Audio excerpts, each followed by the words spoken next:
유시민 작가님께서 또 역사에 남을 레전드 토론을 하셨습니다. 제가 가장 공감한 장면 영상 보시고 이어가 보겠습니다. 제가 느끼기에는 윤석열 대통령이 어떤 목표를 설정하고 있는지 모르겠고요.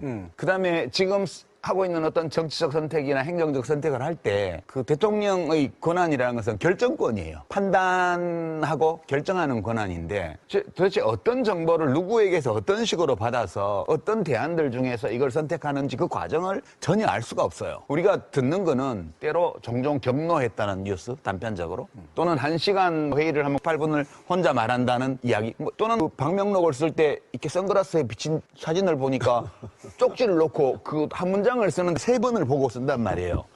다운인가 10번지 앞에 빨간 카펫 깔았는데 그걸 지나간다든가 이렇게 되니까 우리가 대통령에 대해서 뭘 알고 있지? 네.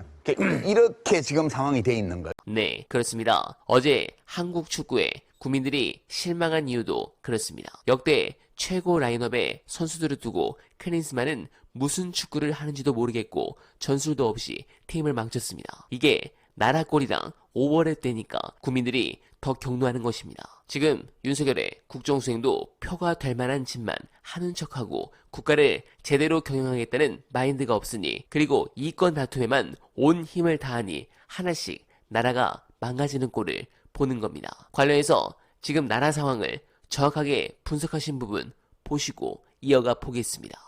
얼마든지 입법으로 타협을 할 수 있는데 감정 싸움을 하느라고 이걸 못하는 거예요, 지금. 그전에는 입법 때문에 입장이 달라서 싸우다 보니까 감정이 생겼다면, 지금은 상대방을 인정하지 않는 그런 감정적인 분노, 거부감, 이런 것들을 표출수단으로 국회 의결과 거부권 발동을 서로 간에 행사하는 이런 양상으로 가고 있어서, 이런 방식으로 대립이 진행되는 것은 정말 40년 만인 것 같다. 군사 독재 정권 이후에 처음이라고 저는 생각하고요. 윤석열 대통령과 대통령을 옹위하고 있는 일부의 참모들의 정서 상태가 전두환 신군부랑 비슷한 게 아닌가?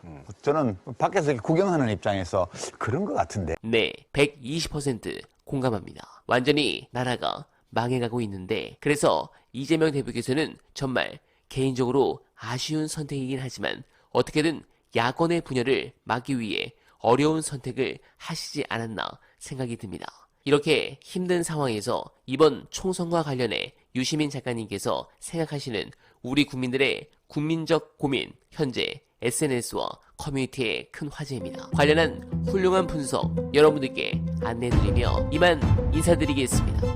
우리 고민은 이런 거죠. 총선이 끝나고 나서도 임기가 3년 2개월이 남아요. 타인과 소통하는 모습을 전혀 1도 보이지 않는, 때로는 자기가 지금 뭘 해야 되는 사람이고 어떤 상황에 있는지를 인지하고 있지조차 못한 거 아닌가라고 의심을 하게 만드는 저 대통령이 3년 2개월 저렇게 시행령 가지고 통치하고 자기 맘대로 여당 대표 갈아치우고 이런 식으로 정치하면서 해도 나라가 괜찮을까? 걱정이 있는 거예요, 지금. 그러니까 이번 선거에서 여당이 이기고 지고 이 문제가 아니고, 여당이 이기건 야당이 이기건 간에 저 대통령이 저런 식으로 지난 한 20개월 동안 했던 방식으로 계속 일을 하면서 3년 2개월 넘게 대통령직에 있어도 우리나라 괜찮을까? 라는 걱정이 지금 있는 거거든요. 저는 이번 총선을 지배하는 거는 걱정에 대해서 시민들이 어떤 답을 발견하냐에 달려있다고 봐요. 차라리 왕창 의석을 줘서 뭐 마음대로 할 수 있게 해주자 이렇게 하든가, 아니면 정말 그 없는 이만도 못한 대통령 아니야? 라고 생각을 하는 사람들 경우에는 어떤 조처를 강구해야 된다고 생각할 수도 있어요.